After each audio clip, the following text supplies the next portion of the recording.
आत्ताच शिराळ्यातली सभा संपलेली. स्वतः दस्तूर खुद्द केंद्रीय गृहमंत्री अमित शहा त्याला आले होते. सदाभाऊ त्या सभेला होते. सदाभाऊ, मला सांगा, अमित शहा केंद्राचे सहकार मंत्री आहेत. हा सगळा सहकाराचा पट्टा आहे. आपण पण शेतकरी नेते आहात. भाजपचं काय नेमका उद्देश आहे? इकडे अमित भाईंच्या एका दिवसात 4 सभा आहेत.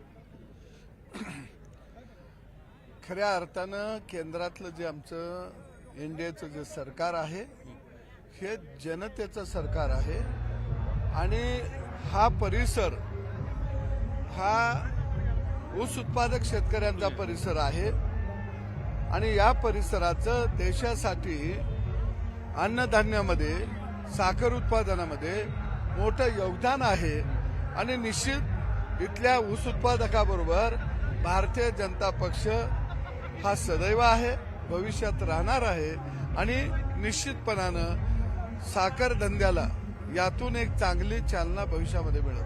ह्या आपल्याला मध्ये पट्ट्यावर काँग्रेस राष्ट्रवादीचं साम्राज्य आहे. किती नाही म्हणजे सगळे साखर कारखानदार आहेत. तिथं भाजपचं कमळ कसं फुलवणार तुम्ही? पश्चिम महाराष्ट्रामध्ये 1 नंबरवरती आमची महायुती राहणार आहे.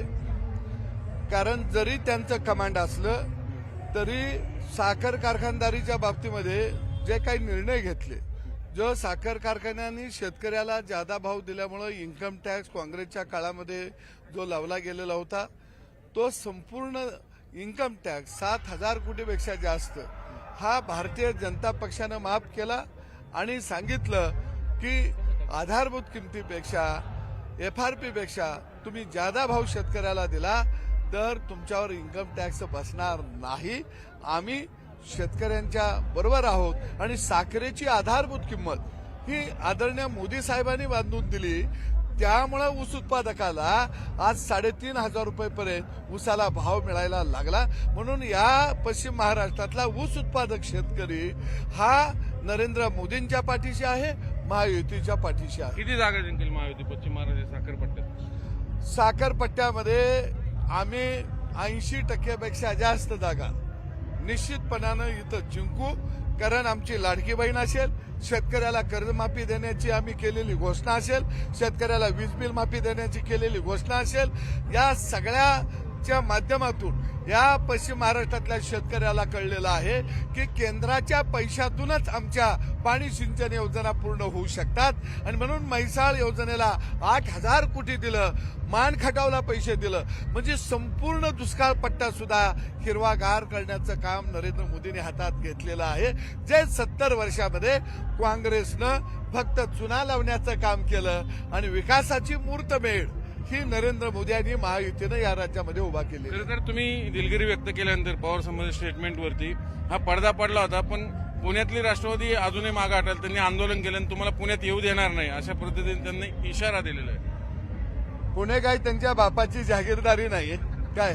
आणि दुसऱ्या बाजूला मी त्यांच्या सामाजिक आणि राजकीय चेहऱ्यावर बोललो होतो, पण यांच्या डोंगणाला लय जाळ लागलेला आहे. अरे शेतकऱ्यांना 10 दिवसा गोळ्या झाडल्या.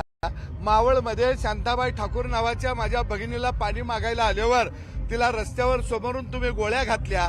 या आंदोलन करणाऱ्यांनी मावळमधल्या शेतकऱ्यांना दिवसा ढवळ्या गोळ्या का घातल्या हे जाऊन आपल्या नेत्याला विचारावं. अजित पवार तुमच्या सोबत आहेत ना, त्यांनी तुमच्यावर टीका केली. माझ्यावर कोण टीका करतंय याच्याशी मला देणं घेणं नाही. माझी बांधिलकी गावगाड्याशी आहे, माझी बांधिलकी शेतकऱ्याशी आहे, माझी बांधिलकी विस्थापितांशी आहे. हे माझा लढा प्रस्थापितांच्या अजित विरोधात. पवारांचा फोन आला का तुम्हाला हे सगळं झाल्यानंतर? मी फोन करून सांगितलं नाही, दादानी मला फोन केला, सदाभाऊ वडीलधाऱ्या माणसांचा आदर राखा. आम्ही म्हणलो हो, आदर राखणारीच गावगाड्यातली माणसं आहे. सातत्याने. पण तुम्ही पवारांवर का अशा भाषेत टीका करता? मी काय कारण काय नेमकं?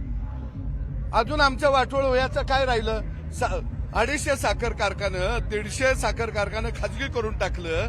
आमच्या माई माऊलीनं गळ्यातलं दागदागिनं म्हणून साखर कारखानं उभा केलं आणि यांच्या बगल बच्च्यांनी 500 कोटी रुपये कर्ज केलं कारखान्यावर आणि तेच कारखानं 50 कोटीला 60 कोटीला केवढे मोलानं तिने ते साखर कारखानं घेतलं आणि 20 किलोमीटरच्या आत दुसऱ्यानं कारखाना काढायचा नाही.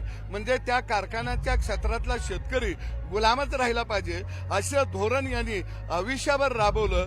सूतगिरण्या खाल्ल्या, दूध संघ खाल्लं, बँका बुडवल्या. भाजप सोबत गेले ना, अजित पवार असेल, त्याच लोक छापून आले एका पेपरमध्ये. ईडीच्या भीतीपोटी सगळी मंडळी तिकडे भुजबळांचा हे करून. कोण कुठं आलं हा त्यांचा भाग आहे. रयत क्रांती संघटना आणि शेतकरी हा आमचा स्वतंत्र विषय आहे, आमचा भाग आहे. आम्ही 40 वर्ष लढतोय. आम्ही काही 40 दिवसात जन्माला आलो नाही. आणि तुम्ही जे मगाशी म्हटला की यांच्यावर आमचा का राग आहे, अरे ज्यावेळी आंदोलन झालं त्यावेळी खोटे गुन्हे तुम्ही शेतकऱ्यांच्यावरती घातलं, शेतकऱ्यांच्या पाठी सोलून काढल्या.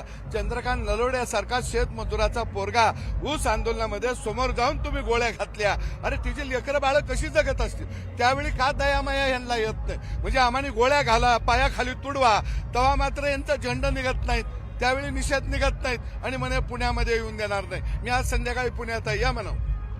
हे होते सदाभाऊ खोत. ते म्हणले मी पुण्यात जाणारच, बघू आता काय होतं. व्हिडिओ जर्नलिस्ट गणेश कदमसह चंद्रकांत मुंदे, न्यूज 18 लोकमत, शिराळा. आत्ताच शिराळ्यातली सभा संपलेली. स्वतः दस्तूर खुद्द केंद्रीय गृहमंत्री अमित शहा त्याला आले होते. सदाभाऊ त्या सभेला होते. सदाभाऊ मला सांगा, अमित शहा केंद्राचे सहकार मंत्री आहेत, हा सगळा सहकाराचा पट्टा आहे. आपण पण शेतकरी नेते आहात. भाजपचं काय नेमका उद्देश आहे? इकडे अमित भाईंच्या एका दिवसात 4 सभा आहेत. खऱ्या अर्थानं केंद्रातलं जे आमचं एनडीएचं जे सरकार आहे हे जनतेचं सरकार आहे.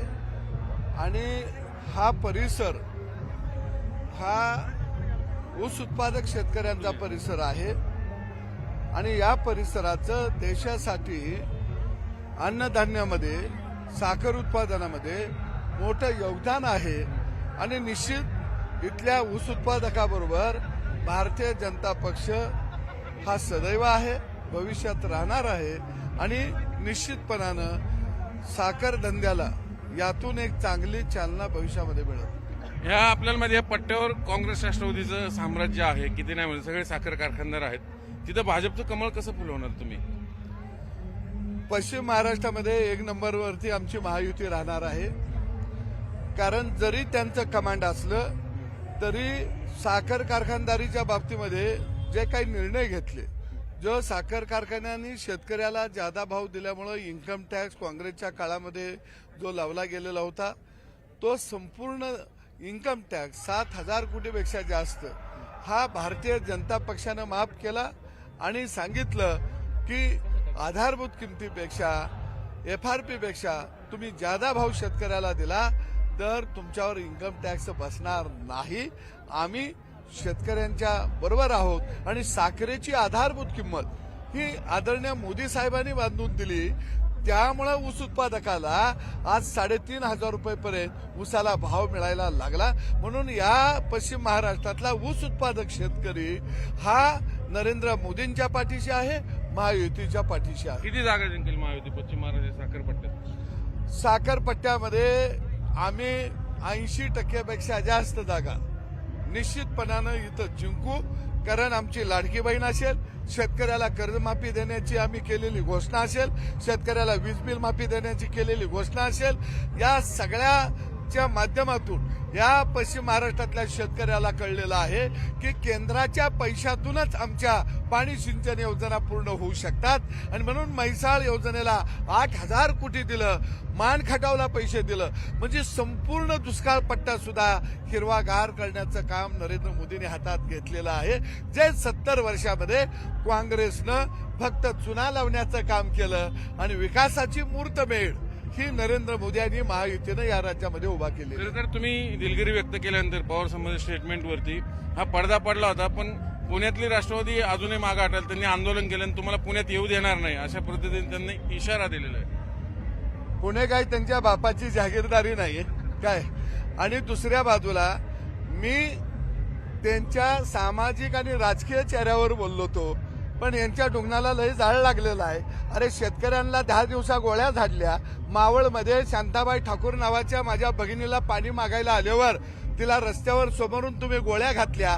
या आंदोलन करणाऱ्यांनी मावळमधल्या शेतकऱ्यांना दिवसा ढवळ्या गोळ्या का घातल्या हे जाऊन आपल्या नेत्याला विचारावं. अजित पवार तुमच्या सोबत आहेत ना, त्यांनी तुमच्यावर टीका केली. माझ्यावर कोण टीका करतंय याच्याशी मला देणं घेणं नाही. माझी बांधिलकी गावगाड्याशी आहे, माझी बांधिलकी शेतकऱ्याशी आहे, माझी बांधिलकी विस्थापितांशी आहे. माझा लढा प्रस्थापितांच्या अजित पवारांचा फोन आला तुम्हाला हे सगळं झाल्यानंतर? मी फोन करून सांगितलं नाही, दादानी मला फोन केला, सदाभाऊ वडीलधाऱ्या माणसांचा आदर राखा. आम्ही म्हणलो हो, आदर राखणारीच गावगाड्यातली माणसं आहे. सातत्याने पण तुम्ही पवारांवर का अशा भाषेत टीका करता मी काय कारण काय नेमकं? अजून आमचं वाटोळ वयाचं काय राहिलं? 250 साखर